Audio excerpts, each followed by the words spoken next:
आता तयारी म्हटलं तर तयारी प्रत्येक सिनेमाला करावी लागते हो. आणि प्रत्येक कॅरेक्टर वेगळं असतं. नक्की. मग त्याच्या 2 प्रकारच्या तयाऱ्या आल्या. एक तर शारीरिक तयारी आणि एक मानसिक. हो. आणि मग शरीरात तुम्हाला काही हवंय का? आता मी मुन्नाभाई एम-बी-बी-एससाठी मी जवळ-जवळ 12 किलो वजन कमी केलं होतं. अच्छा.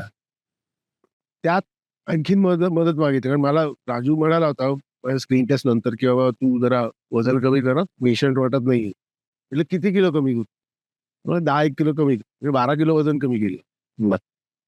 त्यातून मी त्याला आणखीन एक गंमत सांगितली होती, हो, सर. की कॉस्ट्यूम वाईज हे महत्वाचं एक सिक्रेट जरा लोकांना फार माहीत नाहीये, ते जरा सांगतोय आता. कॉस्ट्यूममध्ये मला मदत हवी आहे. 2 म्हटलं, "कॉस्ट्यूम काय असेल?" "तुझं हॉस्पिटलचं जे काय असेल." म्हटलं, "हॉस्पिटलचं आहे ना, मला 2 सेट पाहिजेत." बरं. 2 सेट पाहिजे. 2 कशाला पाहिजे? एक मला लूज पाहिजे. हो, हो, हो. 2 साइज लूज.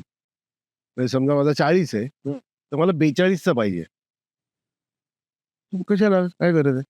म्हणलं, "बघ, जोपर्यंत दाढी कापत नाही ना, तोपर्यंत मी 42 घालीन. लूज कपडे घालून ना माणूस असा ओबाळ्या-गोबळ्या आणि अ, जास्ती असा आजारी वगैरे वाटतो.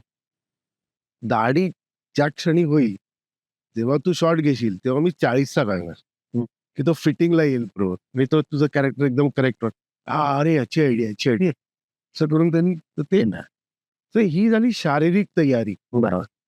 की बाबा मी बारीक झालो आणि ते हे केलं वगैरे वगैरे. मानसिक तयारीसाठी काय करायचं? बेसिकली मानसिक तयारी तुम्हाला प्रत्येक रोलला मानसिक तयारी करायची असते. हो, हो. आपण ते कॅरेक्टर नसतो. आपण त्या कॅरेक्टरमध्ये शिरतो किंवा ते आपलंसं करून घेतो. दोन्हीपैकी व्हॉटएव्हर. दोन्ही दोन्हीही करेक्ट आहे, बरोबर आहे. हे बरोबर आणि ते चूक किंवा ते बरोबर आणि हे चूक असं नसतं. आयदर आपण त्या कॅरेक्टरमध्ये शिरतो किंवा ते कॅरेक्टर आपलंसं करून घेतो. असं होतं. ते करण्यामागे एक तर तुम्हाला तुमचं रीडिंग खूप भरपूर पाहिजे. म्हणजे रीडिंग, अंडरस्टँडिंग ते कॅरेक्टर कुठल्या पॅरामीटर्समध्ये, कुठल्या सर्कमस्टॅन्सेसमध्ये आहे. त्यांच्या अवती-भोवती असलेलं वातावरण कसं आहे? ते कोणत्या मानसिकतेतून जातायत? बरोबर. ह्या सगळ्याची माहिती करून, मी असं म्हणणार नाही, की ते ड्रग्ज घेतात तुम्ही पण ड्रग्ज घ्या, असं नाहीये. पण माहिती करून घ्या, की काय काय घडतं? हो. ते परिणाम काय? त्यांचे परिणाम काय आहेत एखादे. तर मला आठवतं मी लहान असताना मला डॉक्टर श्रीराम लागूंनी एक फार चांगलं ते पण म्हणजे आईनी त्याच्यावर काचेचा चंद्र नावाचं नाटक केलं होतं. गीताडीमध्ये पण होते. मम्मी पण होती त्याच्यात. ते मी लहान असताना मला म्हणाले होते, की "तुला जर ॲक्टिंग शिकायची असेल तर आधी एनाटॉमी शिक." हो. म्हटलं एनाटॉमीचा आणि ॲक्टिंगचा काय संबंध आहे? काही मेळ आहे का? आणि नंतर मला जाणवलं, की एनाटॉमी शिकल्यामुळे म्हणजे मेडिकल डॉक्टरची एम-बी-बी-एसला लागणारी एनाटॉमी शिकली बरं का बाय द वे. तर एनाटॉमी शिकल्यामुळे आपल्याला एक ॲक्टर म्हणून कळतं, आपली सिस्टम काय आहे? हो. आणि मी काय केल्यावर, कोणतं बटन दाबल्यावर मी काय होऊ शकतं माझं? हो. ना?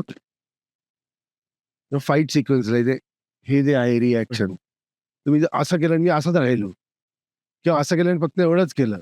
खोटं वाटेल ते. पण ते करण्यासाठी मला हाय मसल्स जे आहेत ते माझे, ते कोणत्या लेव्हलला कॉन्ट्रॅक्ट करायला पाहिजेत, रिलॅक्स करायला पाहिजेत किंवा एखादं मेजर्ड किंवा एक एक मुन्नाभाई मधला जो डेडनेस आहे चेहऱ्याचा, जसं तो कसा आणावा? त्याच्याकरता तुमचं मेंटल मेकअप तुमच्या डोक्यात काय चालू पाहिजे किंवा काय चालू नको, काय बंद करता आलं पाहिजे, हे तुम्हाला एनाटॉमी शिकता येईल. बरोबर. कारण हे शरीर वापरताय ना तुम्ही. हो. आपण जेव्हा एखादी आपण शाळेत असतो. पेन्सिल बोथड झाली की ती शार्प करतोस की नाही? हां, तसं तसं हे शरीर आहे. त्याला हे शरीर वापरलं जातं ना कॅमेराच्या समोर. हो. डिरेक्टर जो आहे ते आपलं शरीर मध्ये ते कॅरेक्टर आणून ते प्ले कर. ते प्ले करतंय. तर ह्या शरीराला फाईन ट्यून ठेवण्यासाठी तुम्हाला लागणारं एक्सरसाइज, तुम्हाला लागणारा फिजिकल एक्सरसाइज, मेंटल एक्सरसाइज हे करत राहायला पाहिजे. नक्की. ते करणं गरजेचं आहे. आजच्या मुलांनी लक्षात घ्यावं. आणि तसा तो मेंटल म्हणजे तुम्ही त्या लिहिलेल्या कॅरेक्टर बद्दलची माहिती आता मी एखाद्या सायकॅट्रिस्टचं रोल प्ले करतोय तर सायकॅट्रिस्टचं काम काय असतं तो काम कसं करतो त्याचे वर्किंग एन्व्हायरमेंट काय असते हो हो तो पेशंटची कसा बोलतोय हे काही गोष्टी आपल्याला ह्याच्यातून मिळतात स्क्रिप्टमधून मिळतात तसं तुम्हाला पण तुम्हाला सांगितलं की सायकॅट्रिस्टचं केबिन लावायचं तर तुमच्या तुमच्या डोक्यात तुम्ही ईसीजीचं मशीन असून आणून बसवणार नाही ना तिकडे कळलं सर एक्सरे मशीन नाही ना बसवणार तिकडे तुम्ही जे काही सायकॅट्रिस्टचं जे केबिन असेल त्याच्यात लागणारं त्यातल्या त्यात तुम्ही ब्रेनचा एखादा ओपन हे ठेवाल किंवा स्कल ठेवाल नो या गोष्टी कराल तर तसंच माझं म्हणजे एक परफॉर्मिंग एक जे कॅरेक्टर मी परफॉर्म करतोय जे ज्या माझ्या कॅरेक्टरमधून ह्याला डिरेक्टरला जे सांगायचं आहे त्या स्टोरीमधून माझ्या कॅरेक्टर थ्रू जे जो पॉइंट मांडायचा आहे किंवा जिकडे न्यायची आहे स्टोरी त्याकरता लागणारं फिजिकल आणि मेंटल मेकअप असं दोन्ही लागतं